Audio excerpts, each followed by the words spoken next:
Welcome to this explanation of the tenses of English.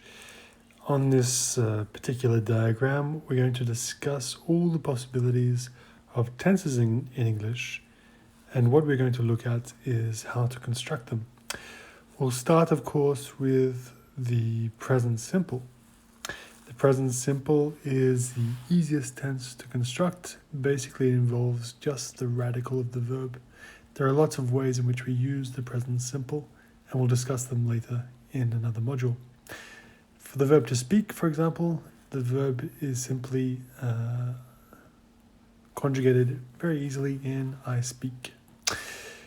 We'll switch now to a continuous tense, the present continuous, and of course this is just with the auxiliary to be, and then ing at the end of the verb. So I am speaking is the way that we can conjugate that particular verb tense. We'll switch now to the past, and we have a past version of the present simple, of course, called the past simple. Speak being an irregular verb, we don't just add ed to this verb, we say I spoke. And of course we have a continuous version of this tense. This diagram is absolutely symmetrical, and so all we need to do is change the be auxiliary to the past. So we won't say I am speaking, but I was speaking. Next cap off the rank is the present perfect. You'll notice that the present perfect is a blue tense. It's considered a present tense, whereas in most languages this kind of construction is a past tense. The present perfect obviously is made up of have and the past participle. That is why you have to learn irregular verbs as a teenager. So we go from speak to spoke to I have spoken. And we have a continuous version of that same tense, the present perfect continuous. And this particular tense involves ing, as all continuous tenses do, with be, and we add the idea of the present perfect. So obviously this construction is going to be I have been speaking. We'll talk about how to use this tense at a later time, but the construction is very, very important. So we're looking at just being absolutely precise with our construction. We'll shift now to the past versions of these two tenses, the past perfect. Firstly, the past perfect simple. Obviously, all we need to do is change the auxiliary like we did with the past continuous. The past perfect changes the auxiliary have to had. So we end up with something like I had spoken. And as I mentioned before, we have a continuous version of this tense where we do exactly the same thing as what we did previously.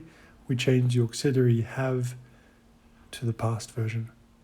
So instead of saying I have been speaking, we'll say something like I had been speaking.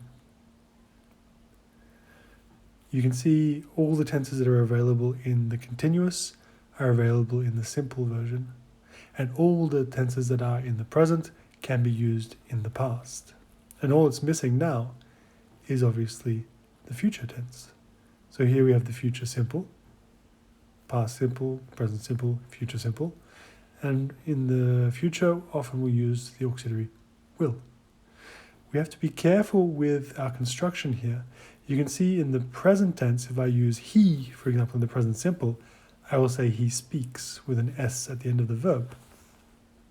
Whereas for the future tense with will, because will is what we call a modal auxiliary, we're going to use the radical form of the verb with no S ever.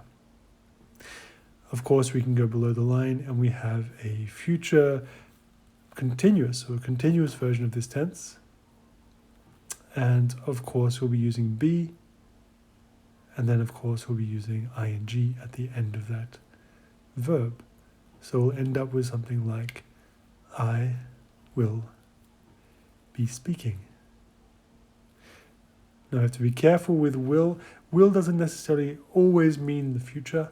What we have here is a construction that involves an auxiliary, a modal auxiliary, the same that can be used for something like can. And we have all four versions of verb tenses in this construction with will. And here we have what we can call the future perfect simple to be more precise. We use will again, so we'll say something like I will, and then we're going to use have, and then we're going to use the past participle. So we'll say I will have spoken. The last tense that we'll look at today is obviously the future perfect continuous. Now we use ing, we use be, we'll use have, and so all of these elements interact to create the following construction. So we can see I will, then we have. Now be needs to be in the past participle because of have, and then we use the verb with ing. I have been speaking. I will have been speaking. As you can see above the line, you have all the tenses that we call simple. It means there's no ing and no be. Below the line is what we call continuous, which means that we have both be and the verb with ing. We'll talk about how to use these tenses in the later modules, but for the moment, now is the time to get the construction right.